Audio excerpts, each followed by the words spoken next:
West Bengal মাদ্রাসা service কমিশনের আন্ডারে 2010 সালে একটি রিক্রুটমেন্ট হয়েছিল। তো 2010 সালে রিক্রুটমেন্ট হওয়ার পর প্রায় 14 বছর পর আবার নতুন করে একটি কাগজ কিন্তু বাড়িতে পাঠাতে শুরু করেছে ওয়েস্ট বেঙ্গল মাদ্রাসা সার্ভিস কমিশনে যারা যারা 2010-এ কিন্তু অ্যাপ্লিকেশন করেছিল। আজ 14 বছর পর বাড়িতে একটি করে কাগজ আসে এবং সেখানে বলা হচ্ছে যে তার যে ডিটেলসগুলো আছে সেই ডিটেলসগুলো আপডেট করতে হবে। তারপর আবার সেপ্টেম্বরের 1 তারিখ কিন্তু এক্সাম হবে।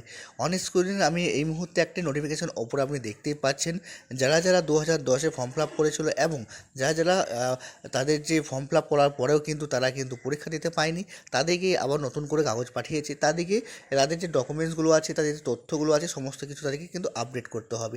তো দেখতেই পাচ্ছেন, ফার্স্ট SLST NT 2010 গ্রুপ ডির লিখিত পরীক্ষা এবং তথ্য আপডেটকরণের সংক্রান্ত বিজ্ঞপ্তি।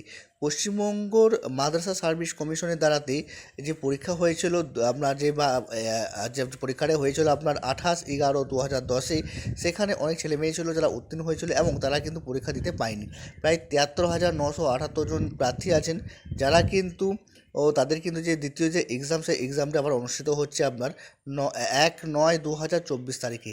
এবং সেই পরীক্ষা দেওয়ার জন্য তাদেরকে কিন্তু তাদের যে ডকুমেন্টসগুলো আছে সেই সমস্ত ডকুমেন্টসগুলো কিন্তু তাদেরকে আপডেট করতে হবে বা আপডেট করার জন্য বলা হচ্ছে।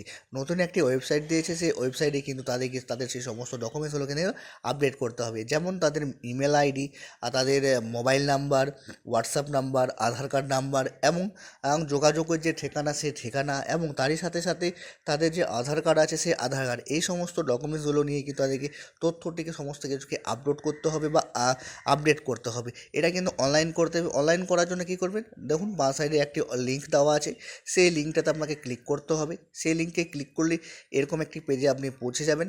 এখানে আবার সেই ইনস্ট্রাকশনগুলোই দেওয়া আছে। নিচে দিকে স্ক্রল ডাউন করে চলে আসবেন, নিচে রেজিস্ট্রেশন নাম্বারটা এবং আপনার যে ডেট অফ বার্থ আছে সেই ডেট অফ বার্থ এখানে লিখে দেবেন। লিখে দেওয়ার পর নেক্সট পেজে পৌঁছে যাবেন, যেখানে আপনি আপনার নাম, আপনার গ্রুপ বাবার নাম, ডেট অফ বার্থ এবং সমস্ত ফটো, সিগনেচার, সমস্ত ডিটেলসটা চেক করতে পারবেন। নিচের দিকে স্ক্রল ডাউন করে চলে আসবেন। প্রথমে আপনাকে আপনার যে ইমেল আইডি আছে ইমেল আইডিটা বসিয়ে দিতে হবে, মোবাইল নাম্বারটি বসিয়ে দেবেন, হোয়াটসঅ্যাপ নাম্বার বসিয়ে দেবেন, তারপর আপনার আধার কার্ডে যে নাম্বার আছে সেই নাম্বারটি বসিয়ে দেবেন। তারপর আপনার দেখবেন পার্মানেন্ট অ্যাড্রেস যেটা আছে সেটা লেখা আছে বাই ডিফল্ট। দ্বিতীয় পাশে দেখবেন আপনার যোগাযোগের ব্যবস্থা, মানে যোগাযোগের যে ঠিকানা সেটা লিখতে বলছে, সেটাকে লিখে দেবেন।